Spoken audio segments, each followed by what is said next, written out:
Greetings, everyone. Kendall and I decided to join forces and do this episode to post across both of our podcasts. So, whether you're listening on Becoming Who We Are or Anderson Alchemy, thanks for joining us for this Halloween special where we'll be discussing spirits and death. Not as something spooky and dark, but as the natural, sacred rhythm of life. Kendall, I'm excited for this conversation. How's it going? I am too. Thanks for the great professional intro, and I love that. Join forces. It's like we're gonna conquer the world together. That's right. That's right. Yeah, because when you talk about death, you got to join forces and But yeah, I mean, like it's very triggering, very heavy subject for a lot of people. So yeah. it can, just be triggering. So Yeah, for sure. Yeah. So did you have any ideas about where you might want to start, or you want to just get right into it? yeah, I'll kind of say, like, I was delivering some food the other day, and I saw this lady's her yard, and it was full of skeletons and a graveyard and all the things, Yeah. And across the street there was a yard with the same thing. And she opened the door. I was like, "Are y'all having like a battle to see who has the best decorations?" She's like, "Yeah." I'm like, "Who's winning?" She's like, "Well, me, of course." And it was just so funny, but it got me to thinking about, like, the time of the season, and growing up Christian, and kind of how I was raised to view it all. My church actually, we did have, like, we called it a fall festival, and so we kind of like turn it into our own thing. I know some churches don't celebrate anything, and some do normal, and some people would come to church in like stuff like like a skeleton or a goblin or something like that. But Yeah. so it wasn't. I didn't have like the most strict, but also it was definitely like viewed as potentially evil or dark, demonic, that kind of thing. So I think there's a more nuanced way to think about it. And so Yeah. Yeah, for sure. I can remember in one of the last churches that I was kind of plugged into, I remember a whole conversation about which costumes were acceptable and which ones were not for the children because it was a fall festival. Of course, they weren't celebrating Halloween and they had to, label it fall festival, but, costumes were allowed, but, they didn't want anything, I guess, too spooky or scary. And so there were some rules and guidelines around that. Yeah. So, yeah, it's kind of, I think it's really, really different for people coming from a Christian perspective because it really skews what the holiday is really all about deep down and kind of just spins it in a way that is really not helpful. I think it makes, it makes it seem dark, or it makes death seem dark or spooky, or people fear death anyway. And so when you kind of spin it that way, it's just really not helpful, in my opinion. Yeah, definitely. And I think if we're all honest, we all fear death to some degree, and I think that's natural and that's okay. But I definitely think that if we can get accustomed to doing rituals or thinking about death, then it can help lessen that fear and help us prepare us to welcome that when it comes, and to see it as a transition rather than from a physical perspective just a really terrible thing that we all have to go through. Yeah, I 100% agree because, death is it's a cosmic mystery. And I think that really creates a lot of fear because it is so mysterious. People fear what they don't understand, and we really don't know. Even if we have a good idea or think we kind of know what happens after we die, no one really knows. And so, not to mention impermanence. Like we spend our lives resisting impermanence. We don't want to, we don't want to give in to the idea that everything, every moment is impermanent. We want to seize control. We want to feel secure. But life is always in flux. Everything in this physical realm, everything within time is passing away. And yeah, I think, we think death is the opposite of life, but life really has no opposite. The opposite of death is birth. So within this world of form, impermanence reigns, and birth and death are just 2 points along one continuum that we call life. And so, yeah, I think when it's framed properly, it's a lot less fear-based. But because people don't really talk about it a whole lot, and it's just kind of shoved into the corridors, there's a lot of fear and uncertainty around it. Yeah, that's another good point. And my mind goes to like the Tibetan Book of the Dead. I think, did you read that? Oh, yeah. Yeah. Yeah, I haven't actually read it, but my point is that society and cultures, groups used to have more of rituals and focus on death to help prepare people, and some of them viewed death as like, or I mean, life as preparation for death and for what comes after. So it's a really intriguing perspective. And today it's so, like you said, shoved into the corner and like not talked about. And you think about funerals, and a lot of times they'll really uh have caskets and they'll close it, and some people have it open, some people close, and they'll dress the person up so they don't look so dead. um and I was listening to Ram Dass and talk about India and how like they have this place where they just stack bodies and people go by there all the time, and it's just so, it's a part of everyday life. And you know to us that sounds so morbid, and even to me, of course, it it's so weird, but it is a part of life, paradoxically. And some people, and actually my church group did, growing up, we did like go to a cemetery, and I think it's a good ritual to do. And it can even be like peaceful in a way, a place of like rest and quiet, and um kind of this existential exercise in realizing our impermanence in this life, and to treasure the moment. What is that phrase that amori fati, or like seize the day? Oh, yeah, yeah. Memento mori. Oh yeah, Yeah. that's the one. Yeah, remember your death. And so, yeah, we should live, our lives with death really at the forefront because that's the doorway into an expansive journey of becoming whole. Nobody gets out of this life alive, right? I mean, we all pass through that doorway. So instead of ignoring it, we should be facing it with equanimity instead of like shoving it Mhm. into the corridor so that it becomes something fear based. And we even use euphemisms like you were talking about, like in India, where, the bodies are out there on display, people walk by them, people are confronted with the reality of their mortality, which I think causes people to dig deeper, to do their inner Mhm. work and to Mhm. sort of reconcile some things in this life before they cross, which that is the point of this life, to reconcile those things. But here in the Western world, so often we're just caught up in our, really privileged lives that that we're not facing those things. We use euphemisms. We don't even like to say die. We say passed away. Mm. And like you Mhm. said, put Mhm. makeup on and dress people up so that they don't even look, dead. And, people will go, oh, they look so natural, look so alive as they were, laying there. But the whole point is, should not be to try to look as though you have not died, but to face Right. mortality. That's, I think the Mhm. healthier way to process it. Right. And when we can think about death, it helps us think about the spiritual element of life, and realize that storing up treasures for now in this Yeah. life is not gonna, it's not gonna do much for you. You can only take inward treasures to the next life. And Yeah. so it's just a reminder to play the infinite game rather than finite game. Yeah. Um Yeah. yeah, and yeah, just really help realize there's a whole another world, or dimension, and or dimensions out there. And that's, this is just one little part of life. So really it can even take some heaviness or seriousness, um kind of the Alan Watts life is a game kind of perspective. I think that you can go too far in that direction, but you can also go too far in taking it too seriously or too heavy. um so yeah.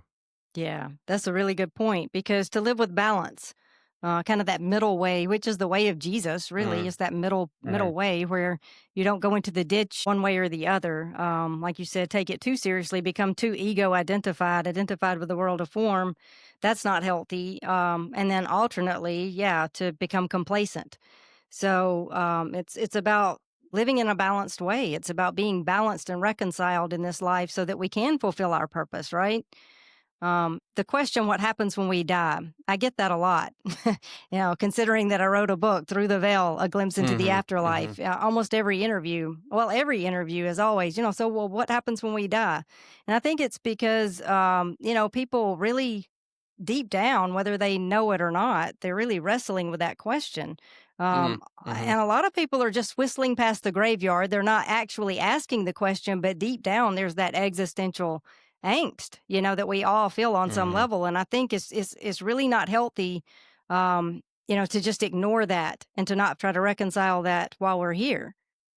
Um, Yeah, absolutely. And I think that, probably mostly unconscious, but unconsciously, people are probably partly celebrating Halloween and, what Christians consider even the dark a lot of times to help them explore that or reconcile that or feel through that. And, I'm not going to say there's nothing, there's nobody that's doing, demonic things or messing with that. And it's not darkness, but again, can we have a nuanced perspective and see the good and see that it's one of the few times where we really confront and wrestle with this. And you know it's kind of funny because in like one way it's people are doing candy and just like I was talking about my interaction, they're just having fun. And so one way it can be like, hey, we don't have to make death so heavy, but it's also something to take seriously and to wrestle with that. So I can, on one hand, see how like I appreciate people making light of it, and can they also take that question and explore that in a serious way as well? Yeah, that's a really good point because, the actual holiday, Halloween, was Samhain in the Celtic calendar. And it really, because it's the time when the veil is the thinnest, the veil between the spiritual and the physical realm is the thinnest.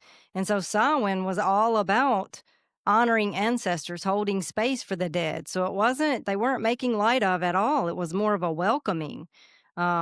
And because that time of year, they believed that, like I said, the veil was thinnest, so they felt that they could have more interaction, more communication. Mm, In fact, trick or treating springs out of that. People would leave food and drink offerings on their porch for the dead, and then in time, the poor children would come to to those porches, knock on the doors, and I think they would offer prayers maybe for the dead in exchange for those soul cakes. So that's what trick or treating kind of sprang out of that. So yeah, it was all about honoring the dead and holding space for that the sacred in that moment. mm, So yeah, and I think in our modern minds we do make light of all of that. And while I agree with you that it's good that we could have fun and not take life too seriously, but at the same time, I think we kind of get off the tracks and just go way in the other direction. Also, Halloween is often not for everyone. I realize not everyone's doing this, but by and large, death is framed as dark or shadowy mm, mm-hmm, through mm-hmm, through the holiday of Halloween. Even if you're not really into dark things, you would consider a haunted house always malevolent. Ghosts are always uh-huh, kind of scary and evil, when in reality, we're surrounded by a great cloud of witnesses, right? Spirits are around us continually, that's a perpetually. good point. Yeah, and, so, yeah, I think, it would be helpful if people could engage with it in a more balanced way and just see that, yeah, there are evil spirits, but there are also benevolent spirits. Y- yeah, yeah. And I just think of that Rumi quote about like beyond good and evil, there's a field to meet you there, and how we can really think dualistically and like good and evil, and um, Christians can really try to stay in the light and shove away the evil, and there's a good side of that, but then there's also like we have to do our shadow work and we have to confront the evil of the world and in ourselves. And Halloween can be an invitation to look inward and to do that and see what's going on and deal with that, and not just project that onto the external world, that like that it's not a part of us, it's part of something else, and that we're trying to stay in this kind of like religious OCD of like keep it away from me.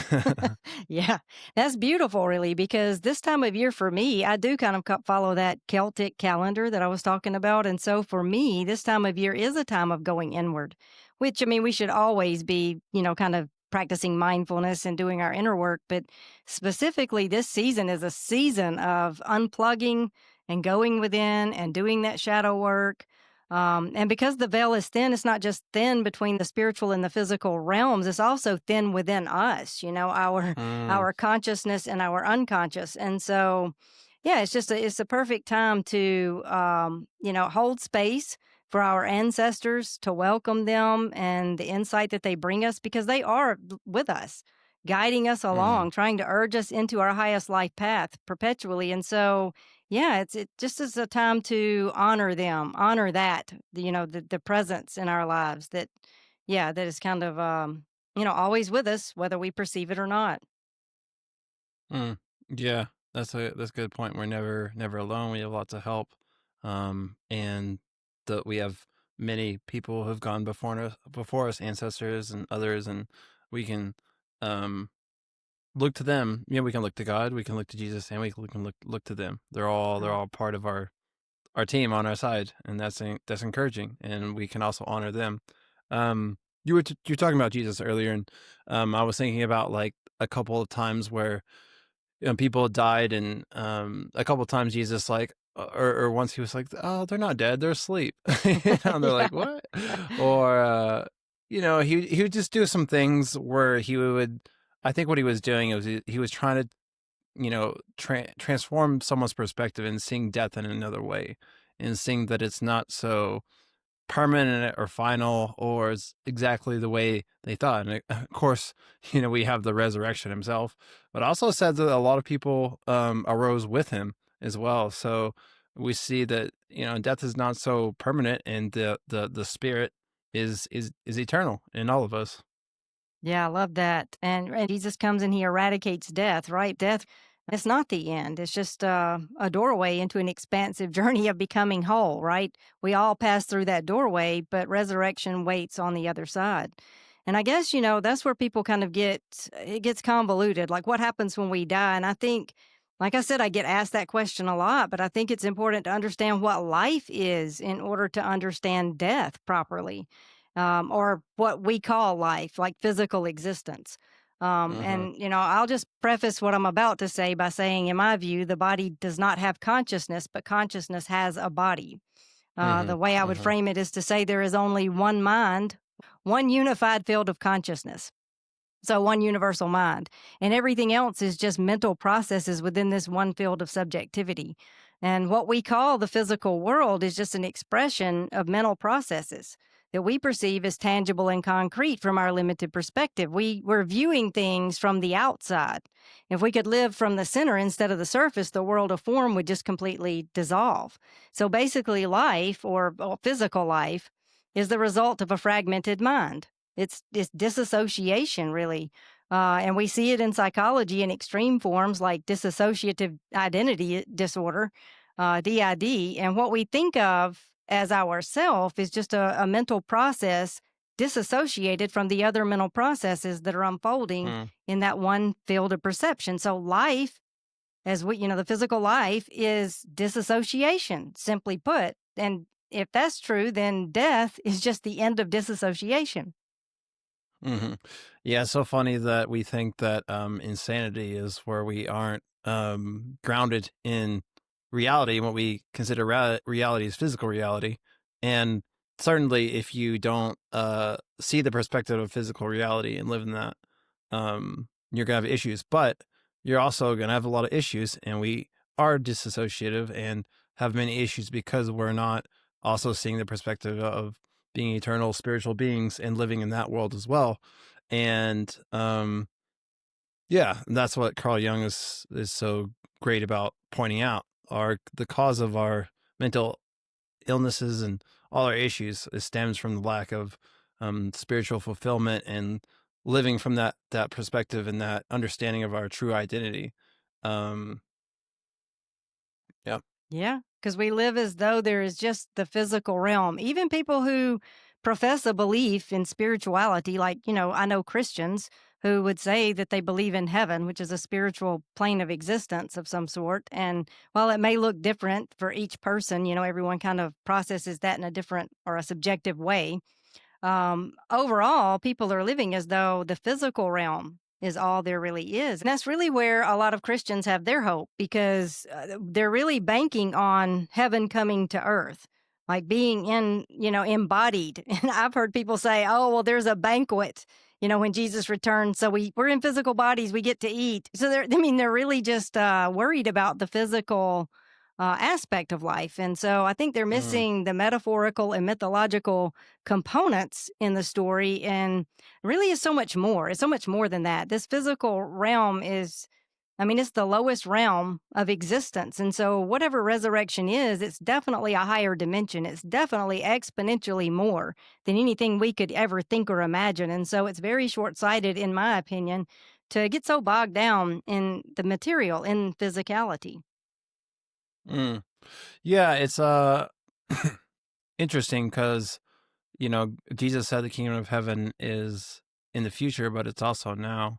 And Mm, so I think that, so many spiritual people say live in the now. And it's kind of like live in that eternal now moment in of the spirit and live in time in the physical. yeah. Um and then I do think there is a time, and we're in the process of the renewing that, Jesus began or really made a big transformational leap of bringing the kingdom of heaven on earth, and that's going to continue. And maybe there'll be time where we do transcend the physical here on earth, and what that looks like and how that's going to be. Who knows? But we definitely don't want to get caught up in just like waiting for that to happen. We have to live our lives now, and we I believe that there's a reason why we came to the physical earth, and there's lessons for us here to learn, and so we need to embrace that and live that out. Yeah, I agree because it really is all of life is designed to awaken us or bring us into our highest life path. And really, this physical realm, because of that tension of opposites, right? It's a world of duality. It's because of the suffering that it is perfect for our learning and our evolution. Without that friction, we wouldn't grow. It's like the trees that are grown in the biodome. They don't have wind or resistance, and so they grow really tall really quickly, but they don't develop stress wood. And without the stress wood, they're uprooted. And the Mm, same is true for us. mhm, We need that tension of opposites. We need that suffering, and nobody likes that to actually grow. So yeah, I mhm, think the physicality is important because it allows us to evolve, but also we need to hold it loosely and not become so immersed in it, so identified with it. We need to sort of see through it into the mhm. spiritual realm, see what's really real, because what is seen is supported and sustained by what is unseen. And I think that's what, the scriptures mean when they say Jesus was in the world, but not of the world. So Mhm, yeah, so we mhm. need to be the salt and the light. We need to make a positive difference in the world and to live out our purposes, but not cling to the physical. Right. Yeah. Spiritual people talk about like ETs, or I mean, just other spiritual beings, and them looking down at humans on Earth and being so fascinated, and being fascinated and also like perplexed, fascinated and like, wow, what is this physical existence, and even admire us for just choosing to come down here and live, in this heavy energy, and admire us for alchemizing, but also like we get so lost in it and forget that we're also infinite spiritual beings, and um in love as well. And so I think there's both the reminder of that and also like the compassion and love we can have for ourselves and each other, in going through this, and know that it's going to um yeah, it's gonna be worth it. It's Yeah. hard to say in the moment, but it's gonna have lasting fruits, you could say. Yeah. Yeah, that makes sense. I know I often say I don't want to come back. I hope I learn my lessons and I don't have to come Mhm, back again. And But, we make that decision from a higher vantage point. Our higher self makes that Mhm. choice. And, as you know, I don't know if some of the listeners may not know, but I have sustained communication with my grandmother and other loved ones through the veil with the other side. And, that's one of the questions, or that's one of the things that kind of comes up a lot is like, I wouldn't want to come back here. It's so difficult while we're immersed into it. But we make that decision. And my grandmother tells me it is always a choice, but we're making it from that higher vantage point. So, yeah, I mean, while we're here, it's hard to say. And Mhm. everything is kind of veiled. And even if we're doing our inner work and trying to awaken and are, in some regards awakened, no one has fully arrived, of course. Even then, we don't see the full picture. And when we do, we see, I think it's like an unfolding. It's like gradations, even a spiral. We've talked about that, you and I, Kendall, Mhm. where it's like we circle Mhm. back to certain lessons and we see them with fresh eyes as we kind of, Mhm. graduate along. So I think it is just a gradual unfolding, kind of a gradual unveiling, so that we can see what's really going on. Mhm. Yeah. I think, and I get the sentiment, and, like, I'm sure well, I do feel the same way to some degree, but I think the more we are like, "I hope I don't come back," the more it shows us we haven't learned our lesson, and, like, we have to become equanimous with life, and Yeah. be okay with coming back, and then we're probably ready to not come back. Yes. Yeah, I was just thinking about that today because I was reading in A Course in Miracles, which, there's a daily lesson. That's kind of what I'm doing, the workbook section where you do each daily lesson. And it was in the lesson, it was like, I will hold no grievances, or I will hold on to no Mhm. grievances. There are no grievances, something like that. And, and of course, in our finite human existence, the grievances galore, right? So, and I was thinking about that today, and I'm like, the fact that I am annoyed, the fact that I am thinking I wouldn't want to come back, or gosh, this is just the worst, or whatever, that in and of itself is proof that I have not arrived. That's why I need to be here, right? So it's kind of paradoxical and it's funny, if you stop Mhm. and think about it. But in the moment, it can be, I don't know, it can feel so heavy and so intense, and I think a lot of people, really struggle, being incarnated for that reason because it is so heavy when you don't see through it, and it's so easy not to Mhm. because it's so pervasive, right? Everything is so tangible and concrete in the physical realm. It's hard sometimes to see into that spirit realm, to see the truth uh, beyond all of this that's kind of pressing in on us. Mhm.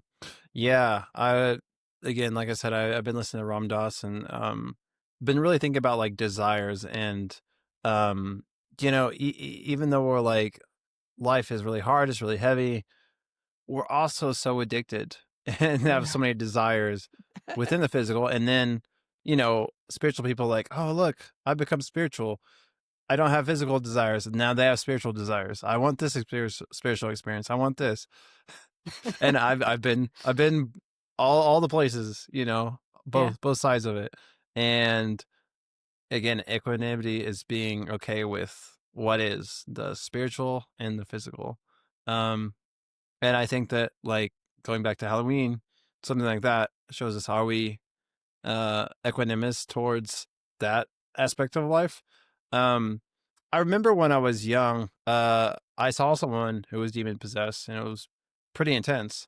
Um, but even before that, I was like, I used to read Ted Dekker books, and there was like serial killers, and there was one, and Frank Peretti too. There was some about like demonic possession, and that stuff fascinated me. And it was kind of my time period in life where I really was exploring. And I remember, like, after that experience of someone possessed, I was like looking at YouTube videos of people, and it's not that I wanted that I was attracted to the darkness. I just wanted to understand it, and I think it really, and I definitely think there's a danger in getting lost in that darkness, and just seeing the darkness of the world, and um or being attracted to that stuff. But I do think there is a value if you can do it rightly, in understanding that, and it can even create compassion and empathy for people who are so lost in that, and where they're coming from, and why that is. And I even think about like haunted houses, and um I don't love getting jump scared, but some people love it. It is like a shot of adrenaline. It's kind of like I'm alive. It's interesting. Yeah. Yeah. I mean, that's what Halloween is all about. It's all about that, the jump scares and the horror films and things like that. And yeah, it's funny because I had someone invite me to Pope's Haunted Farm. I don't know if you guys have that where you are, Hmm. but it's, yeah. And so I did a haunted woods once. Yeah. yeah, yeah. Or you go through a hayride and walk through a Hmm. cornfield and people come out with chainsaws and I'm like, "Oh, no, no, thank you." And they're like, "Well, we thought you'd be all into it." I was like, "No, see, I like legitimately haunted, like my, houses that have like legitimate spirits in them that are not trying Uh-huh. to traumatize me. See, that's the thing. My grandmother would never, attempt to frighten me or jump out with a chainsaw or anything horrific like that. Mhm. That truly is the theatrics of the physical realm, right?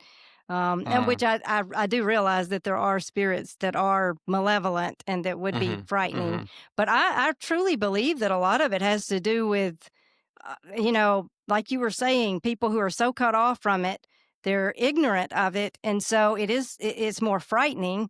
And I think those certain entities feed off of fear. And so it's in Mm, our right. fear and that unknowing that it kind of perpetuates, evil in that sense or evil, demonic type, you know, I don't know, events, perhaps, Mhm. because if you're not afraid, then there's no fuel in that. And so I feel like they would just Right. leave you Yeah, it's kind of alone. that paradox. So, like the people who are most worried about that kind of stuff are attracting the most demons into Yeah, their energy. right. And one thing about like haunted houses or stuff like that, in a way, you could call it be see it as like exposure therapy. Be like, you know what? I'm more used to this, and so it's okay. I can handle it more, and I'm less afraid. Yeah. I don't know though. I don't know if you could get used to some of that stuff that I mean, it's just so Mhm. yeah, so frightening. And and I'm not saying that, if if I saw a demon step out of the dark corridor that I wouldn't be frightened. But I do Mhm. believe in my own experience of what I know of the spirit realm and having been exposed to it and not just like closed it off as something frightening that I don't want to engage Mhm. with. I have more balance in that respect. And I feel like I could go into it with mindfulness. Not that I wouldn't initially be frightened, but I feel like I could practice some mindfulness and reel it in and sort of hold that equanimity within that space. Yeah, absolutely. I think that's true, and I can say that because I've had that experience of someone who's demon possessed, and because I had read that stuff beforehand, it wasn't as extreme for me, and I was able to handle it better than even other Christians that are around me who, you're a Christian, so you're supposed to believe in this stuff and you're supposed to believe that it's real, but it just wasn't as real to them. It was like, oh, this distant thing you read in the Bible from the past. Yeah. And once it became real to them, it was really hard for them to like digest and handle. And I was like, yep, it's part of life. And, it was definitely intense, but yeah, it makes a difference for sure. Yeah. Like I said, there's a spiritual realm, spirits around us all of the time. And, some maybe, have not so great intentions for us. Like I said, a lot of them feed off of energy, like lower vibration type energy, Hmm. fear and worry and that type of thing. And so, really and truly, you could just be shopping in Walmart and pick up an attachment of some sort. Not that it might linger; it might just follow you for a time and then leave you alone. But you notice sometimes your attitude just sort of really shifts, or you just suddenly feel out of sorts, angry for no reason, that kind of thing. Sometimes there is a spiritual component to that Hmm. type of thing. Hmm. So, yeah, I think we should just live with an awareness and a mindfulness that there is a realm swirling around us all the time, affecting us in ways that we probably, aren't even aware of. Yeah. Yeah, absolutely. That's a good point. Yeah. Well, I get the question a lot, what happens when we die? And like I said, I believe that life is dissociative disorder, basically, disassociation. And so death is, the disillusion of that disassociation. Mm. And when we incarnate, there's like this constriction of awareness where we zoom in and become identified with the physical realm, with our bodies, with our egos, that type of thing. And then when we die, there's an expansion of awareness. We zoom out and we see reality as it really is, which is a huge growth opportunity, really. We reconnect with our higher self, our unconscious awareness. And basically, we become exponentially more than we ever thought we were. And we see with clarity, so much so that it can be super painful. If we lived relatively cut off from ourselves or, heavily identified with that ego self, then it can be really, really painful. It's like it's like waking from a dream. And so the dream is the disassociative state, and when we dream, we identify with that dream avatar and not the whole dream. Even though we are the whole dream. I mean, really, we're producing the entire dream, right? But we don't experience it that way while we're dreaming it. We just identify with the one character in our dream, the dream avatar. And then when we wake up, the dream avatar dies, but then we still remember the dream, once we are awake. Well, sometimes we do. We don't always remember our dreams, but you have a more expansive view once you've awakened. Like, you can see it for what it is. You realize, oh, that was just a dream. And you realize that, that none of it was really reality as such. And that's what death is. It's full clarity. And knowing that makes me want to be a better person. Like, it makes Mm. me want to come into alignment and do my shadow work before I cross over, because I think it would be particularly unmooring and painful to cross before doing, a lot of inner work. Yeah, absolutely. If you're confronted with your full self and your life review afterwards, and you hadn't started the process, it's very big shock, and you could say, quote unquote, kind of a hell experience. Um, but the more you've done your shadow work, the more you're like, yeah, I'm familiar with it, and I've learned to have love and compassion towards myself, and learn to continue working on myself to improve on that in the future. And so, yeah, you're more ready for it. And there's people who have near-death experiences or like awakenings, and it's like, man, these experiences felt more real than, quote unquote, reality, physical reality. So I think that those experiences can help us realize that this is a dream. Yeah. Yeah. Yeah, I have a lot, I know some people who they really are into, NDE accounts. Like, they watch all of the videos and listen to all of the people talking about that. There are actual podcasts who really, they're just about nothing but NDEs. And I've been a guest on a couple of them, actually. Not because I've had an NDE, I Hmm. haven't, but because I've, have sustained communication with the other side. And it's really fascinating to me because people, they find a lot of comfort in that. Because people, when they share those NDEs, most of them, not all, but most of them, it's all just love and light and peace. It's a very comforting way of framing things. It's like, oh, it's just like you're just slipping off an old shoe or something. You're just sliding into something more peaceful and serene. And from my vantage point, I would say, while some of those people are having um, like out of body experiences, which would be what I would call astral projection. They're just sort of getting a view of the astral realm from outside of their body. They're still viewing the physical realm, though. They're able to like recount what the people were saying, what they were Hmm. wearing, that Hmm. type of thing. And some people are having it's more of a psychological projection onto the fabric of reality. They're sort of having the experience they need to have, kind of like psychedelics. And according to my sources, NDEs are just not what death is really like. They say it's like being in the waiting room, but not actually going through the door, the corridor of Right. death. It's a little taste, but not the full reality of it. But I guess my point is, I guess, that like even that little taste, and whether or not it's a full reality of what after death, you can still feel that it's more than this reality. Oh, sure. Yeah, and I mean, not to discount it at all. When I framed it that way, I think that NDEs are important, and I think that people have the experiences they need to have. Hmm. Hmm. And so it's, like I said, it's a psychological projection, but that's a good thing. It's like some people have hellish experiences, and I think if they do, it's because that's the experience that they needed to have in order to bring them into their highest life path. Kind of like psychedelics, they give, like a Hmm. minor taste of death. They suppress the brain activity. And that's the same thing that's happening with NDEs. The brain activity is suppressed. And so people have particularly lucid experiences on psychedelics, sometimes life changing. And same thing with NDEs. It can be Hmm. unmooring and terrifying, or it can be glorious but whatever it is, often those people, it leaves an indelible mark. Those people, their lives are changed for the good. People, really turn their lives around, live from love. And I think that's the prevailing point of all of it, is to center us in love. And that's what I hear when people share NDEs most often, is that it made them be a better person. It brought them more into a loving awareness. Hmm.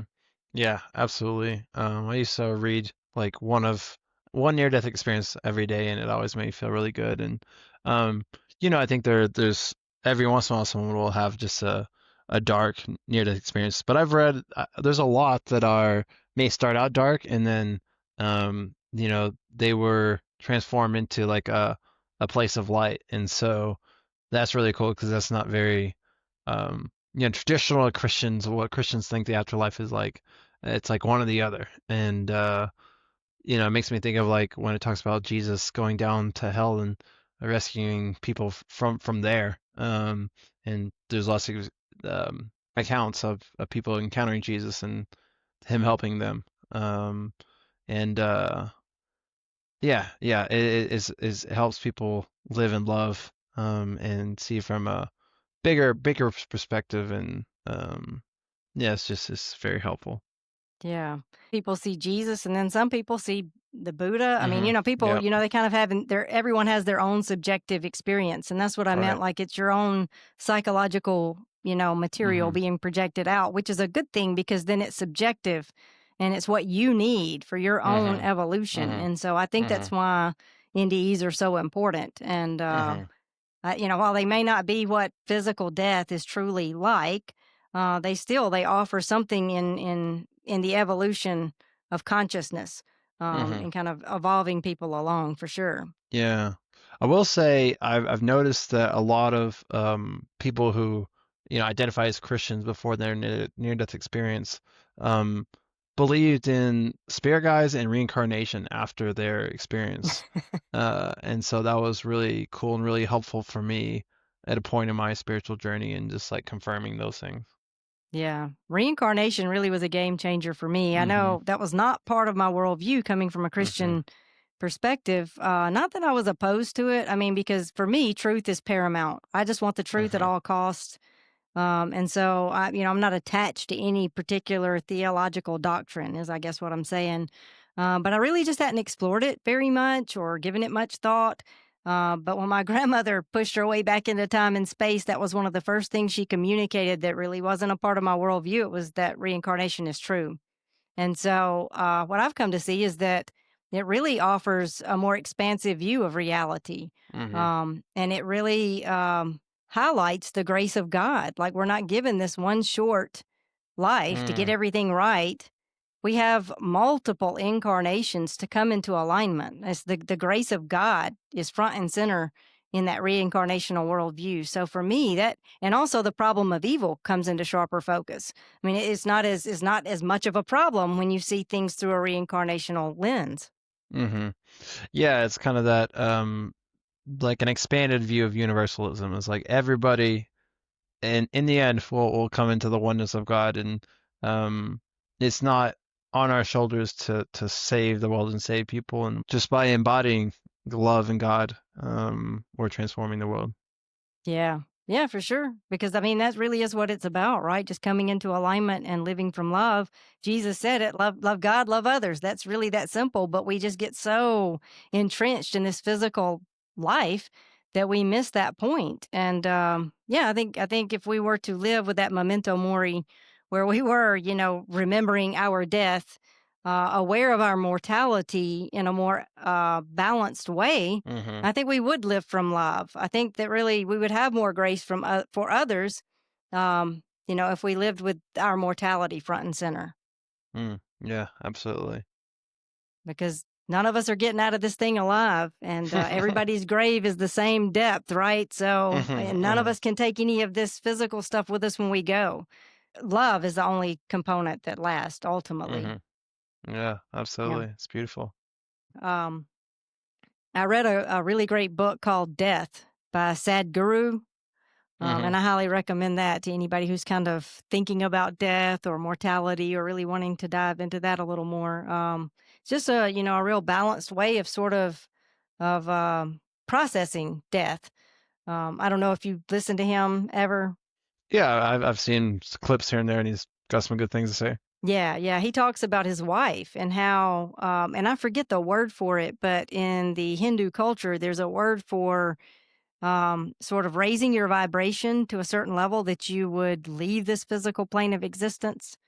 And people talk about masters that have Mhm. dematerialized. I've heard people Mhm. talk about certain people just dematerializing. Mhm. And he talks about that. His wife was wanting to do that and working toward that when they were a lot younger. They had like younger children, and he tried to talk her out of it. He goes into it all, and he's saying that he was trying to change her mind because they had small children, and he didn't want his wife to leave also because he loves his Mm. wife, right? Mhm. But she was just adamant, just very determined that, she felt like it was her time. Like she had learned her lessons. She had gotten to this point in life and she was ready to go. And so he talks about how it was during a certain meditation session. She got up and went to the bathroom. And then she came back and sat down on the cushion. And then shortly after, she slumped over. And when they checked, she was just gone. She was, like not there, dead, for Wow. lack of a better word. And he says that she accomplished it, that he went in the bathroom and her jewelry was in the bathroom, that she had taken all of her jewelry off. And then she sat down on that cushion knowing that she was about to go. But anyway, I thought that was super fascinating. Yeah. Wow. That is intense. That's really crazy. Yeah, it Yeah. makes me think of like Elijah, ascension, or even Jesus, after his resurrection, his ascension. Yeah. And, rather than think of it like being taken off to heaven in the clouds, it's more of like we know, transcending the physical body and going into deeper dimensions. Um, Yeah. and Yeah, absolutely possible. There's lots of accounts about that, and even some like gurus who kind of um just kind of like left when it was their time rather than like died as we think about it. And I wonder sometimes like my dad had a best friend who just he just died in his sleep. And I just wonder if sometimes things like that happen if it was just that person's time. Yeah. So yeah, really interesting. Yeah, that's fascinating. And I guess, for me, my question was that if you do reach that state where you become a high enough vibration that you transcend the physical, wouldn't your physical body cease to be? Mm, Like you would just sort of mm, dematerialize. mhm, And so that was kind of where I was wrestling with it because some of mhm. those masters that, there are accounts of, stories of these, these masters who vanished, like Right. body and all, just Mm, gone. They started to shimmer or whatever. They mhm. talk about, like a shimmering light on their Yeah, skin, yeah. and then they just dematerialized. Now, like I said, Sadhguru says that his wife slumped over and she had Mhm, left her body. And I mm, just, to me, that would be that's sounds like death. And mhm, I think that's something different. And in my communication with my grandmother through the veil, that is something different. She tells me that I forget the word for it, and I regret that I don't have the actual name for what mhm, it is. But yeah, like Elijah, walked with God, and then he was no more. That kind of thing is mhm, just a dematerialization. The body is mm. just gone. Yeah, it's a Um, good difference. Yeah, for sure. yeah, And one thing you talked about is like I think that and we can see this in like Middle Ages paintings like the halo or like even the golden glow. You could say like as people get into very high spiritual states, very ascended masters, they start to have this their aura becomes apparent to everyone oh, and have this sort of glow. And makes me think I like went to this energy retreat and came back and my mom's like, I don't like your eyes. They look different. I don't know if they stay. I don't think they stayed like that, but there's something about that, the energetic transformation, yeah, probably that Kundalini rising kind of yeah, thing that makes a physical difference and transforms your body. yeah, for sure. Because we are all entirely energy, right? And Hmm. so yeah, it definitely it's from the inside out, I would say. Because really, you know, what you see manifested in the physical is just an expression of what's happening on that subtle, spiritual Mm, plane of existence, right? mhm, And so, mhm, yeah, I definitely think, you know, well, you even hear people, even if it's not something spiritual, you hear when someone's happy, you know, it's like, oh, you're glowing. You know, there's mm, a radiance about the physical manifestation. So, yeah, I definitely think if it was something to do with a shift in consciousness, you would definitely be able to intuit it in a, you know, physically. You would be able to pick up on it physically. And I think some people are more intuitive to those kinds of things anyway. Like they feel energy mhm. more deeply, and so they would, Yeah. yeah. I read this, I mean, this, or not read, I listened to one podcast, this lady who grew up Christian and she heard spirits, voices in her head from a young age, and she thought she was like, cursed, like she was hearing demons all the time, and she grew up and she was like, oh wait, I'm a medium. Yeah, And now I help people like cross over. So really, yeah. really fascinating. That is fascinating. And I think, you know, it's a gift. Some people are Hmm. just born more, I think any of us could cultivate it, but I think some people are just born a little more open Hmm. to it, for sure. But yeah, it's fascinating. Yeah, absolutely. Well, I guess we've covered everything we come here to say. So, Yeah, yeah, I really enjoyed the conversation. Thought we covered a lot of different things and covered it well. And hopefully this helps people who are thinking about Halloween and death and everything. yeah. Yeah. Yeah. Happy Halloween, everyone. Yeah, And happy Halloween. thank you all for joining us. And as always, cosmic blessings and peace.